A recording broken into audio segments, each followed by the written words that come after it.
afternoon here in Aspen. Gorgeous. And it does not get much better because not only are we at Jimmy's, which is an iconic institution here in Aspen, but we are here with Greg Van Wagner, who is the man in charge of all the good things to drink here at Jimmy's. All the Venice beverages. Well, Greg, thank you so much for hanging out with us this afternoon because we're going to do one of our favorite things to do, which is drink wine. Of course. It's a hobby unto itself. And I heard you're the expert. Well, I try to learn, and I like drinking wine, so I guess that suffices. Well, we have a lot in common already, and because it's summer, and we are holding on to this last month and a half of summer that we have. As long as we can. What are we drinking? What do you like for summertime? Perfect. So this summer, I decided, okay, I really haven't delved as deeply as I could into different styles of Riesling. There's a perception that all Riesling is sweet, and I knew that not to be true, but I didn't really know how it ages and what it goes through. So I created a fun project for myself. I said, all right, well, I'm going to buy a bunch of bottles of old, really high quality Riesling from great producers, and I'm going to drink it with my friends. I'm going to spend the whole summer, make any excuse to crack open a bottle and see how it is. You must be very popular. You must have a ton of friends. Exactly. Put me on that list, please. Hey, are you free tonight? I got wine. The answer is yes. Yeah, so there's actually quite a few fun little finds that I've gotten to drink this summer. This one is August Kessler, producer out of the Rheingau. So there's one giant southeast facing hill in the Rheingau, and Riesling is produced all over the hill. It's about 80% of everything they produce in the Rheingau. And is Riesling only produced in Germany? No, you see it in Austria. You see it really all over the world. Even in France and Alsace, and producers in the United States. It's really a grape that grows best in certain areas, and the best areas just transcend thoughts. This is one of the more sought after areas, and it has age on it. It's 2001. This is a 2001. It is. Wow. Really great Riesling. It has such high acidity that it balances out any sweetness in the wine, and also makes it just a long-term contender. These wines, really, you almost want to give them 10 years to see how they are. Already on the bouquet, I smell a lot of grapefruit, and I don't smell the signature overly sweet Riesling. Right. That maybe typifies what most places serve. But of course not Jimmy's, because you guys know your wine here.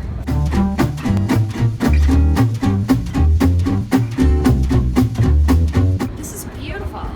And you taste it.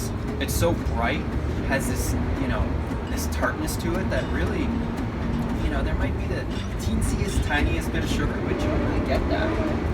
You taste the freshness, and it's refreshing. Go for a long bike ride, and have a little Riesling. Well, this is a good reward. So it's August Kessler. Yeah, and what I love about German wines is that if you know how to read them, they tell you everything you could possibly want to know and more. It's just a matter of getting past the language. But the very, very long word structure. Exactly. In German. Exactly. But you look at this, it's Riesling, it's from the Rheingau. Rudesheimer Berg is just a little vineyard that it's at, August Kessler. Spotlese Trocken. So anytime you see Trocken on a label, it means it's dry. It's dry. And Spotlese is how ripe they get the grapes. And pretty much tell you most of it in a language that's a little more difficult to understand. But, if you dabble a little bit in German, you can kind of know what you're getting. Well, I dabble and I like it. Perfect. So what else do we have here? All right. So this is, I love Premier Cru Chablis because it's crisp, it's really bright, and you get amazing complexity. And probably the best thing about it is that you can drink, you can go out with friends and you can crack open a couple bottles of Premier Cru Chablis. Whereas if you're going down to Puligny Montrachet or some of the bigger known white Burgundy areas, It starts to get a little rough on the wallet if you're having a couple bottles. It's a little pricey once you start going into those white Burgundy regions. Exactly. So this is the same grape, Chardonnay, but just a little bit further north. So literally, to get to this area, you fly into Paris, and it's about an hour and a half of really creative navigation, but you could probably get there in an hour if you're French, but I don't know, it took me about 2 hours. Taking left, taking right, who knows where we're at, I don't speak the language. Thank goodness for GPS though. Exactly. If your GPS is working.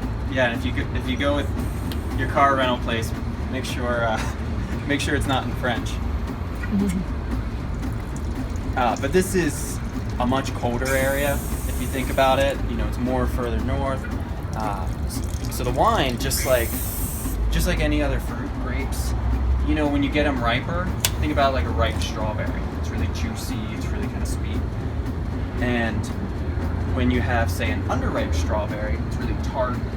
You know, it has that kind of pop to it. And the same thing happens with grapes, because, you know, you get them very ripe and they become juicy. You go out to California, it's hot out there, right? So the wines are more fruit forward, they're bigger. You go to a place like Chablis, you can kind of go based on what you need to pack. You go to Chablis, you better be bringing coats, you better be bringing scarves. It's cool up there. So even during the summertime. Oh yeah, for certain.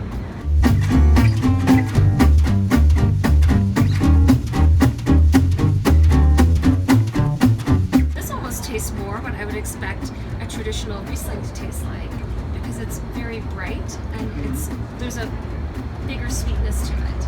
Mm-hmm. But this just screams summer to me. Yeah. And with oysters or, you know, any type of seafood. Oh, same. You can make a hobby out of just eating oysters and drinking from a Chablis. Like I said, you must have many friends. And the third wine, this is, you know, not the traditional what you drink in the summertime, but as far as for us at Jimmy's, it's near and dear to our heart because it is California Cabernet. We are an American restaurant, it's in the name, and it's 1997, which is a special year for us because we were actually Jimmy's was opened in 1997, so we are going into our 20th summer. So I feel like this is as appropriate as anything you could imagine.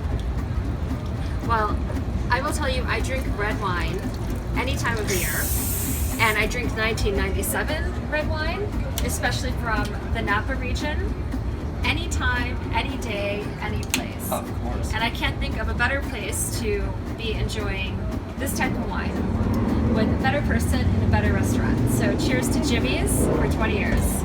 Cheers. Gorgeous year in Napa. The wines were considered nearly perfect. Kathy Corson, an absolute favorite winemaker of mine. She has always stayed consistent with her Rutherford Kronos vineyard, always doing the same thing every year, never kind of bowing to trends, making refined, elegant styles of Napa Cab that age absolutely gorgeously. For anybody who says that Napa can't age, I hand them a bottle of something like this or Dun, and this is almost French style wine. 100%. I would have tasted this and not guessed Napa, but once again, very elegant winemaker. Yeah. And there's a reason of the phrase aging like a fine red wine. Exactly. Fantastic. Really pretty. Well, cheers. Thank you so much for taking us on a little summer wine adventure here at Jimmy's in Aspen.